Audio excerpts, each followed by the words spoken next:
Assalamualaikum warahmatullahi wabarakatuh. Berjumpa lagi bersama saya Ron Sriwijaya dan hari ini di mata kuliah Integrated Marketing Communication kita akan belajar tentang establishing the budget dan measuring your campaign. Jadi gini, di materi yang video sebelumnya itu kan saya sudah menjelaskan tahap-tahap dalam menyusun strategi komunikasi pemasaran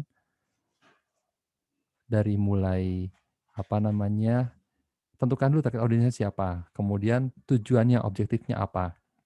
Setelah itu mendesain komunikasi, ada pesannya dan juga ada bagaimana menyampaikan pesannya. Terus kemudian kita menentukan channel apa yang akan kita pilih, mau personal atau non personal.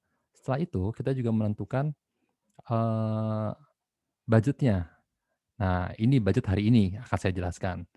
Bagaimana strategi penentuan budget. Jadi di sini bukan budgetnya berapa rupiah, tapi bagaimana strategi penentuannya. Setelah itu teman-teman akan menentukan, apa namanya, medianya. Di sini mau pakai advertising, PR, sales promotion, personal selling, event experience, atau dari marketing. Itu ada versi konvensional dan juga versi digitalnya ya. Nah, ini nanti kalian yang memix sendiri. Setelah itu teman-teman, menentukan measuring.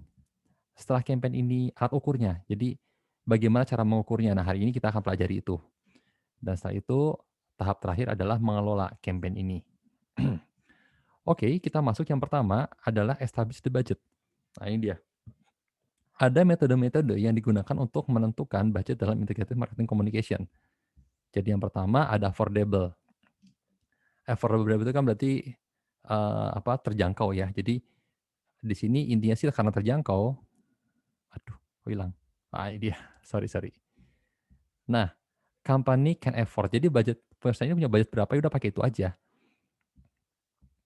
Nah, di sini, karena budgetnya terbatas, ya udah kita pakai cara-cara yang langsung berdampak pada penjualan. Nah, ini biasanya perusahaan suka terjebak ke hard sell. Tahu-tahu bikin banner, isinya buy one get one free. Nah, jadi atau tiba-tiba bikin, diskon gitu ya. Nah, ini yang harus hati-hati buat teman-teman. Iya boleh cari apa, dananya itu difokuskan ke, apa namanya, ke yang langsung ke penjualan, berdampak langsung ke penjualan. Cuma balik lagi ke logikanya, orang akan risih beli kalau nggak kenal. Nah, ada cerita menarik di, apa namanya,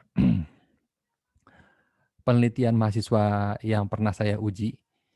Jadi, dia bercerita bahwa event-event, apa namanya, pameran kaos itu sangat bermanfaat bagi brand-brand baru untuk menjual produknya dalam dalam jumlah yang banyak.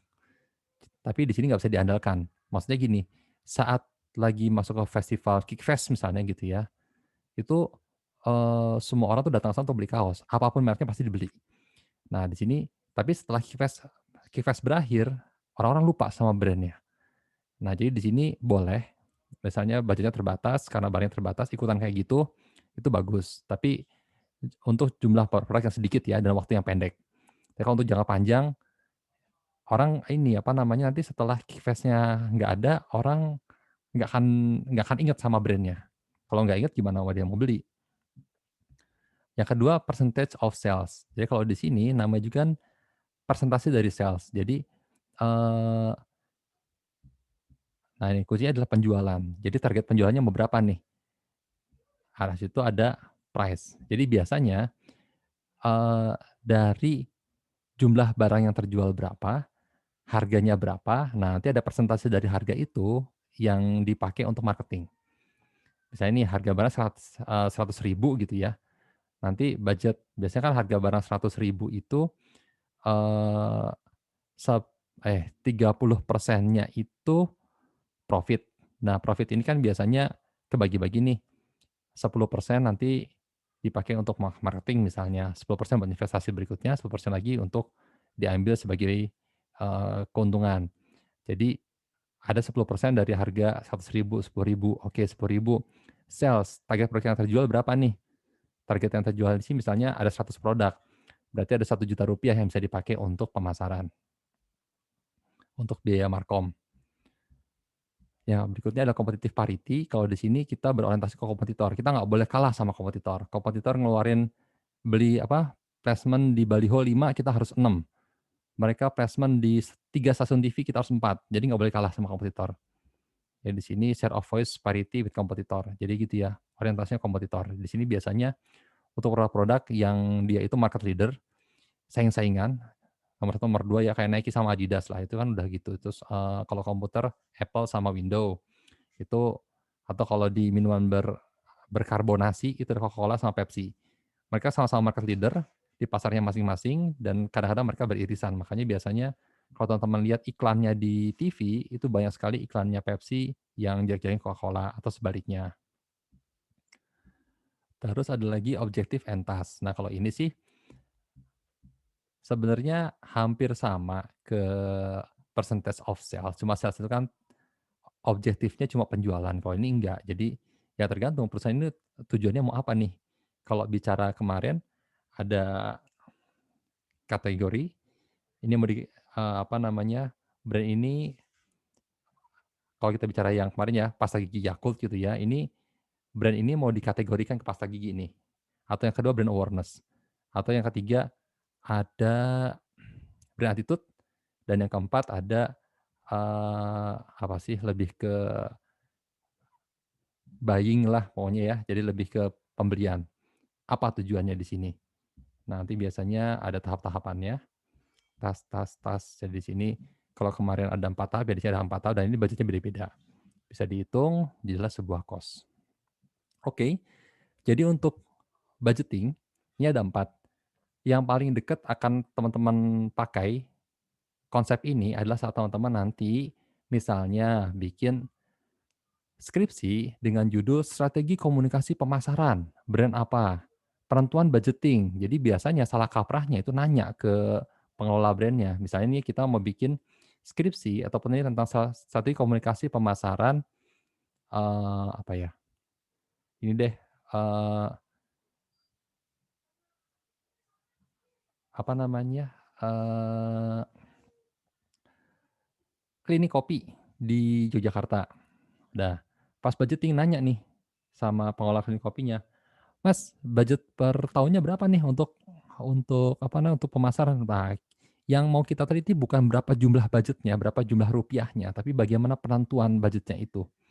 Jadi misalnya, "Mas, apa, dalam menentukan budget itu biasanya berdasarkan apa sih?" Nah, nanti dia akan cerita, "Oh, kalau di sini sih, apa, dananya nggak banyak Mas, jadi seadanya aja terus kita bikin campaign-nya." Bahkan kadang-kadang bikin campaign gratisan. Nah, ini sangat mungkin sekali di dunia digital.